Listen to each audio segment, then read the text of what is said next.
آئیے سورہ نحل 16 نمبر سورہ ہے اور یہ اس کی 89 نمبر آیت ہے، 99 نمبر آیت ہے۔ یہ کیسی واضح کتاب ہے؟ اللہ فرمایا بسم اللہ الرحمن الرحیم وَنَزَّلْنَا عَلَيْكَ الْكِتَابَ تِبْيَانًا لِكُلِّ شَيْءٍ وَهُدًى وَرَحْمَةً وَبُشْرَىٰ لِلْمُسْلِمِينَ۔ اللہ فرماتا ہے یہ کتاب، یہ قرآن رحمت ہے، بشارت ہے، ہدایت ہے، علم کل ہے، ہر میدان میں غالب ہے۔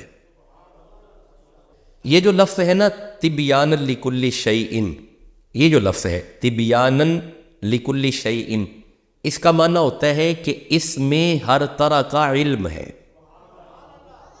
قرآن میں ہر طرح کا علم ہے۔ دیکھیں فزکس ایک علم ہے قرآن سے، کیمسٹری علم ہے قرآن سے، بایولوجی علم ہے قرآن سے، کمپیوٹر سائنس علم ہے قرآن سے، میڈیکل سائنس علم ہے قرآن سے، یہ وائرلیس ٹیکنالوجی علم ہے قرآن سے، ہوائی جہاز ٹیکنالوجی ولی سلیمان الریحا،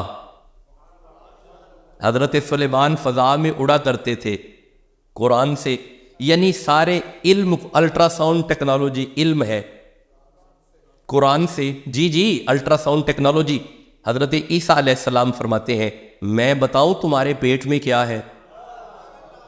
قرآن سے یہ علم، قرآن سے۔ اب مجھے ایک بات کا جواب دی، کیا ایسا علم دوبارہ آ سکتا ہے؟